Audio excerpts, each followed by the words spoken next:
छठी मैया।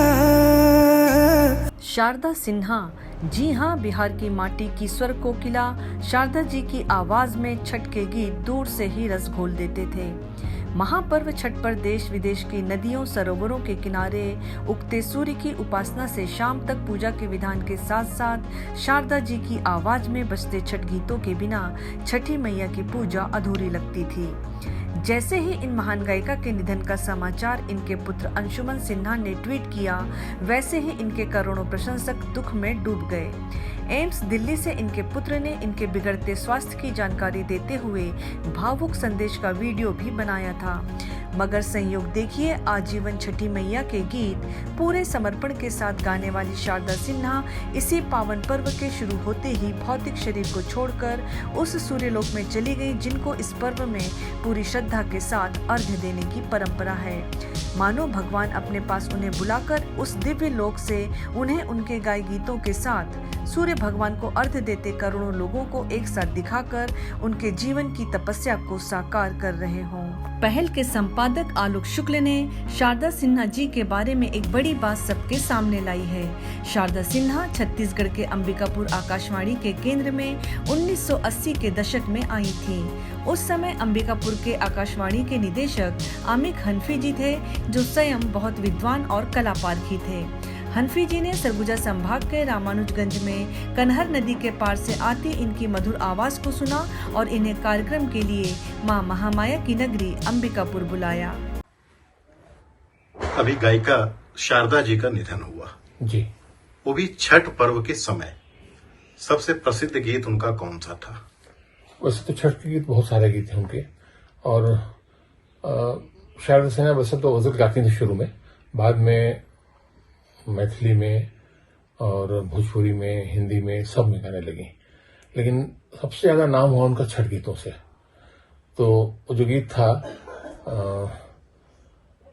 देखिए लाइन ध्यान नहीं आ रही मुझे, वो गीत नहीं है, बांस की बहंगिया लचकत जाए जी, वो गीत गाया उन्होंने, बहुत पॉपुलर है वो। मैंने आधा हिंदुस्तान क्या पूरा हिंदुस्तान जानता है। जब आकाशवाणी अंबिकापुर में आप अधिकारी रहे जी, वहां से सेवानिवृत्त हुए जी, आकाशवाणी अंबिकापुर से शारदा जी का क्या नाता रहा? शारदा जी को पहली बार यहाँ बुलाया गया था। ये बात है 80 के पहले की, एग्जैक्ट डेट मुझे याद नहीं है। हनफी साहब स्टेशन डायरेक्टर और हम रामानुज जी गए थे, वहां रेस्ट हाउस में रुके थे एक प्रोग्राम के लिए लोकल। तो नदी के उस पार से कहीं रिकॉर्डिंग बज रहा होगा किसी का, उसमें शारदा सिन्हा जी गीत गा रही थी कनहर नदी के पार कन्हा नदी के पार से। तो हनफी साहब ने कहा बहुत अच्छी आवाज है यार, किसकी आवाज है ये? मैं जानता था, मैंने कहा ये शारदा सिन्हा है, ये बिहार की गायिका है। अरे भाई बहुत अच्छा गा रही हैं, इनको बुलाया जाएगा।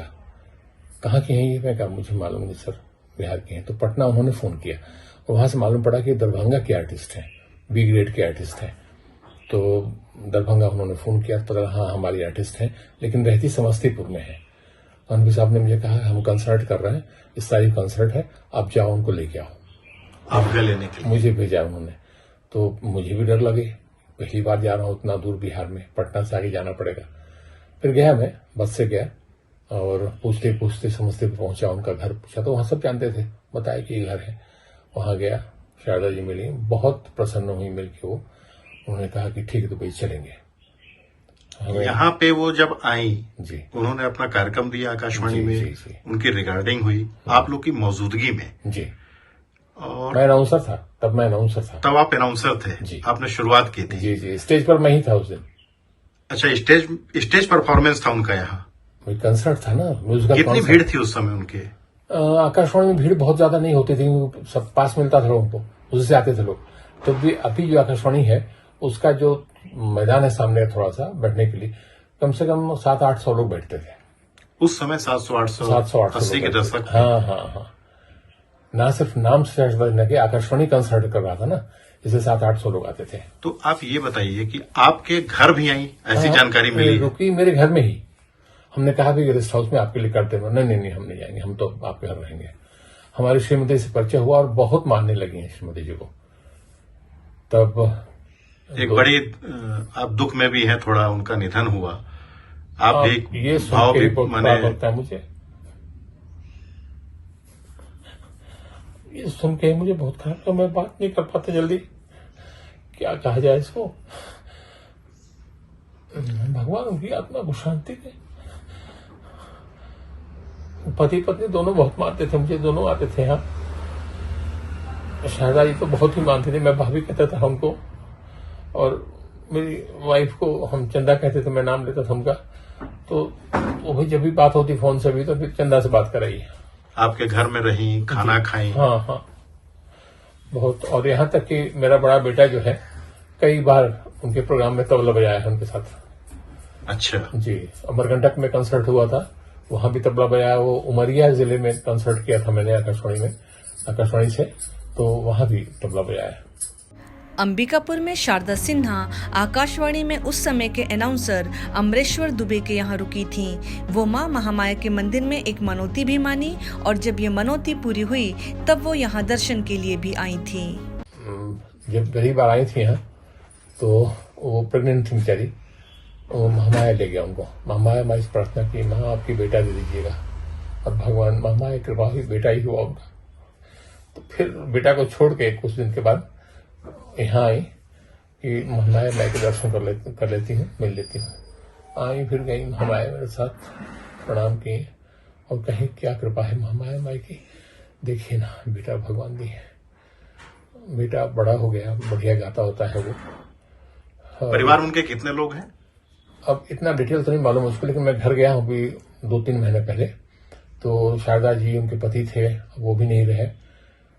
बेटा है, एक बेटी है, बहू है, बस यही परिवार है अभी। जो गायिका शारदा जी जिनका निधन हुआ जी, उन्होंने आपके लिखे गीत भी गाए? जी, एक गीत मेरा मुझे अब तक याद है, और यूपी बिहार में बहुत सुनते हैं लोग उसको। वो गीत घर में ही बैठ के उन्होंने कहा एक धुन बताती हूँ मैं, आप उसमें गीत लिखिए। तो उन्होंने धुन बताई, तो उसमें गीत लिखा मैंने, तुरंत दिया लिख के 5 मिनट में। उसको शाम को आकाशवाणी कंसर्ट में गाई वो। कौन सा गीत था? गीत था कैली हम कवन कसूर, नयनों से दूर कैला बल मुँह। स्वर कोकिला के नाम से विख्यात शारदा सिन्हा को पद्मश्री और पद्म भूषण जैसे पुरस्कार से भी सम्मानित किया जा चुका है। भोजपुरी मैथिली भाषा के अतिरिक्त हम आपके हैं कौन जैसी फिल्म के लिए भी इन्होंने गीत गाया है। पहल परिवार इन्हें श्रद्धा सुमन अर्पित करता है।